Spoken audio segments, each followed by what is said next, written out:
Welcome to Standard Chartered Money Insights, a podcast series by Standard Chartered Bank that brings you market views and insights on the go.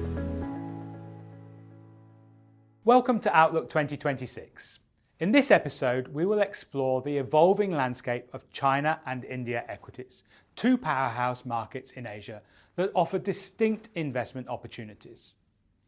Our latest strategy upgrades Indian equities to overweight while maintaining our overweight stance on China within Asia ex-Japan. Why?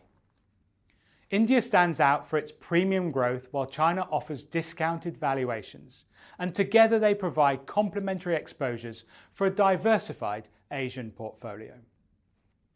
Interestingly, the correlation between Indian and Chinese equities has shifted. Over the past 5 years, the relative performance of the two markets moved in the opposite direction. This means that either India or China has been outperforming the Asia ex-Japan equity market index, but not both.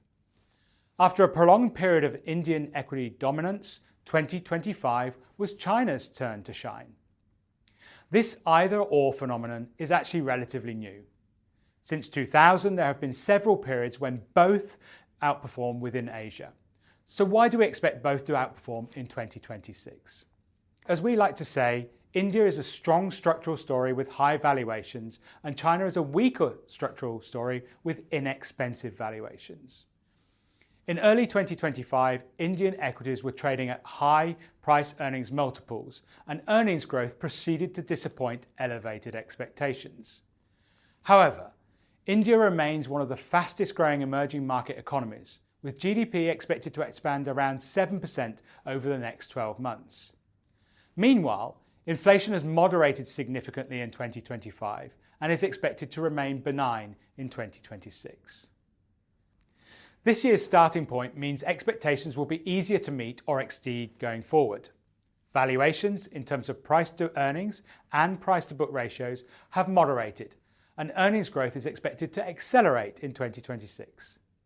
Meanwhile, the return on equity for the market as a whole is still in the mid-teens, above the Asia ex-Japan average. Chinese equities, meanwhile, offer value. Growth has steadied, with the government likely to achieve its 5% growth target for 2025. The government's anti-involution policies are likely to reduce competition, put a floor under inflation, and support corporate profitability. Meanwhile, the latest 5-year plan emphasises technological self-reliance, setting the stage for structural growth. We prefer offshore Chinese equities as they are more liquid, trade at a discount to regional peers, and offer greater exposure to growth sectors. While the robust stock market performance in 2025 has increased valuations, they remain far from extreme levels and still trade at a huge discount to global equities.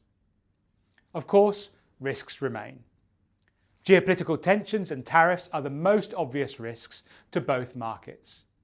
However, we see such volatility as likely temporary and therefore an opportunity to increase exposure rather than reduce it. Thank you for your time. Please tune in to more Outlook 2026 videos to help you navigate your wealth journey with clarity amid global shifting currents. Thank you for listening to Standard Chartered Money Insights, a podcast series by Standard Chartered Bank. For more details, visit Market Views on the Go on our website or click the link in the description.